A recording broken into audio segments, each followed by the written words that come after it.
Hello दोस्तों, up to date facts की informative series पे आप सभी का स्वागत है। दोस्तों, आप सभी लोग जानते होंगे कि केरला के नौजवान शिहाब चोटूर केरला के मलप्पुरम से पैदल हज के लिए निकले हैं। अगर आपको अब तक शिहाब भाई के बारे में नहीं पता तो डिस्क्रिप्शन में दी गई लिंक्स को चेकआउट करें। शिहाब को पैदल हज करने के लिए भारत के साथ साथ पाकिस्तान, ईरान, इराक, कुवैत और सऊदी अरब में भी पैदल चलना पड़ेगा और बॉर्डर चेक पोस्ट के जरिए इन कंट्रीज के बॉर्डर को क्रॉस करना पड़ेगा। शिहाब भाई ने इन 5 देशों में अपने पैदल सफर के लिए वीजा और परमिशन कैसे हासिल की और इस प्रोसेस में क्या क्या परेशानियां आई। अगर किसी को पैदल हज करने का शौक है तो उसको परमिशन कैसे हासिल करनी है और किन किन चीज़ों का ध्यान रखना पड़ेगा, इस वीडियो में इन सभी चीज़ों पर बात की जाएगी। तो चलिए शुरू करते हैं।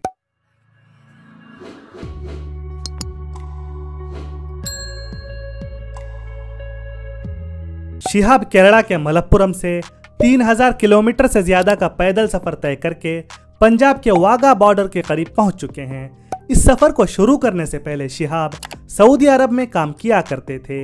एक मर्तबा जब शिहाब सऊदी अरब से घर वापस लौटे तो उनके दिल में यह तमन्ना थी कि वो हज के लिए अपने गांव से मक्का तक पैदल सफर करें, लेकिन लोगों के मजाक उड़ाने के डर से उन्होंने अपनी इस ख्वाहिश का किसी से भी जिक्र नहीं किया था। एक बार जब शिहाब ने अपनी माँ से इस बारे में बात की तो उनकी माँ ने शिहाब को इस सफर की खुशी खुशी इजाजत दे दी, लेकिन शिहाब के पिताजी और उनकी बीवी इस सफर के लिए तैयार नहीं थे।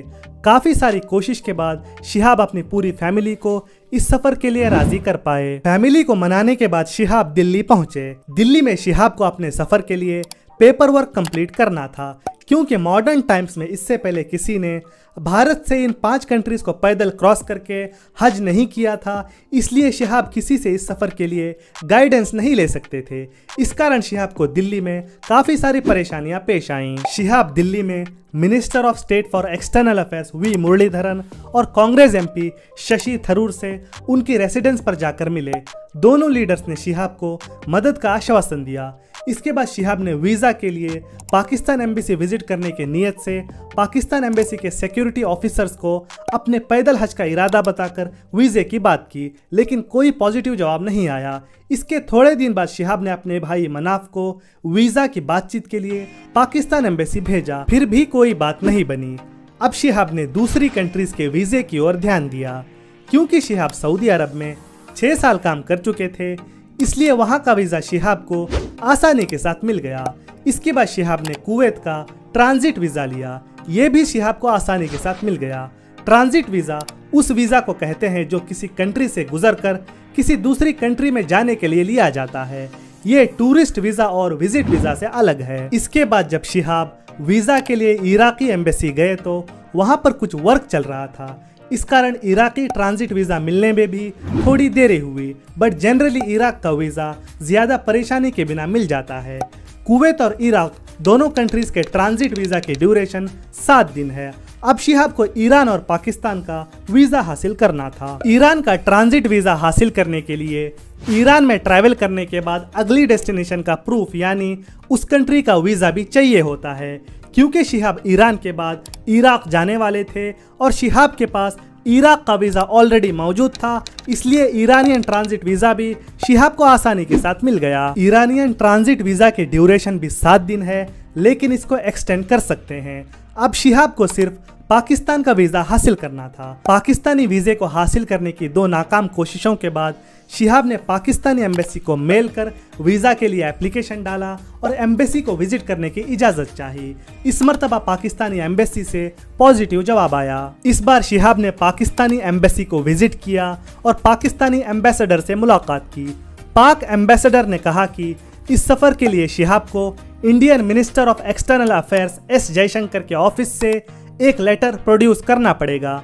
शिहाब ने एक्सटर्नल अफेयर्स मिनिस्टर से मुलाकात के लिए अपॉइंटमेंट की बहुत कोशिश की, लेकिन बिजी शेड्यूल की वजह से अपॉइंटमेंट नहीं मिल सका। इस दौरान शिहाब ने पाकिस्तानी एम्बेसडर से एक और मुलाकात की। इस बार एम्बेसडर ने कहा कि शिहाब को पाकिस्तान का टूरिस्ट वीज़ा तो नहीं मिल सकता, लेकिन अगर कोई पाकिस्तानी व्यक्ति या पाकिस्तान के कुछ लोग शिहाब को एक एफिडेविट के जरिए पाकिस्तान आने का इनविटेशन दें तो शिहाब को पाकिस्तान का ट्रांजिट वीज़ा मिल सकता है। इसके बाद केरला मुस्लिम कल्चरल सेंटर KMCC, जो कि केरला के मुस्लिम्स का एक वर्ल्ड वाइड ऑर्गेनाइजेशन है, उसने कहा कि शिहाब के पाकिस्तान के इनविटेशन का काम KMCC कर देगी। अब यूं हुआ कि पाकिस्तान से तकरीबन 3000 मलयाली और दूसरी फैमिलीज ने शिहाब को मलयालम में एफिडेविट के जरिए पाकिस्तान आने का इनविटेशन दिया। इसके बाद पाक एम्बेसडर ने कहा कि वीज़ा प्रोसेस ख़त्म होने में 3 और महीने लगेंगे और शिहाब इस दौरान अपनी दूसरी तैयारियां कर लें। शिहाब इसके बाद तैयारियों में जुट गए। उन्होंने अपने इंडियन डॉक्यूमेंट्स और ट्रैवल डॉक्यूमेंट्स सही किए, मेडिकल टेस्ट और दूसरी एसेंशियल चीज़ें सही की और सफ़र की तैयारी करने लगे। दिल्ली में शिहाब को सभी मामले निपटाने में 45 दिन लगे और पाकिस्तान वीज़ा प्रोसेस में 3 महीने लगे। इसके अलावा दूसरे तैयारियों में भी 3 महीने लगे। तो इसका मतलब है कि शिहाब को इस सफ़र में शेड्यूलिंग, पेपर वर्क और दूसरी तैयारियों के लिए टोटल 8 महीने लगे। इस दौरान बहुत से लोगों ने शिहाब की मदद की, जिसमें minister of state for external affairs V Muraleedharan, former MP ET Mohammed Basheer वगैरह शामिल हैं। शिहाब आज या कल वाघा बॉर्डर पहुंच जाएंगे। वाघा बॉर्डर पर शिहाब का थोड़ा पेपर वर्क बाकी है जो शिहाब को पूरा करना है। जब शिहाब पाकिस्तान में सफ़र कर रहे होंगे तो वो और एक मर्तबा बाप बन सकते हैं, क्योंकि उनकी बीवी 7 मंथ्स प्रेग्नेंट हैं। तो दोस्तों, शिहाब ने परमिशंस और पेपर वर्क के लिए इतना सब कुछ किया है। शिहाब की देखा देखी इंडिया से कई लोग पैदल हज के लिए निकले थे, जिनको पता ही नहीं था कि वीज़ा, पेपर वर्क और प्रोसीजर नाम की भी कोई चीज़ होती है। अल्लाह ऐसे लोगों को अक्ल दे। वीडियो पसंद आई हो तो वीडियो को लाइक करें और हमारे चैनल को सब्सक्राइब करें। दोस्तों, हम अपने चैनल पर daily national and international news series भी चलाते हैं, जिसमें आपको कम से कम वक्त में देश और दुनिया की अहम खबरें बिना किसी ड्रामेबाजी के बताई जाती हैं। इस सीरीज़ को भी ज़रूर चेकआउट कीजिएगा। मिलते हैं अगले वीडियो में। अल्लाह हाफिज़।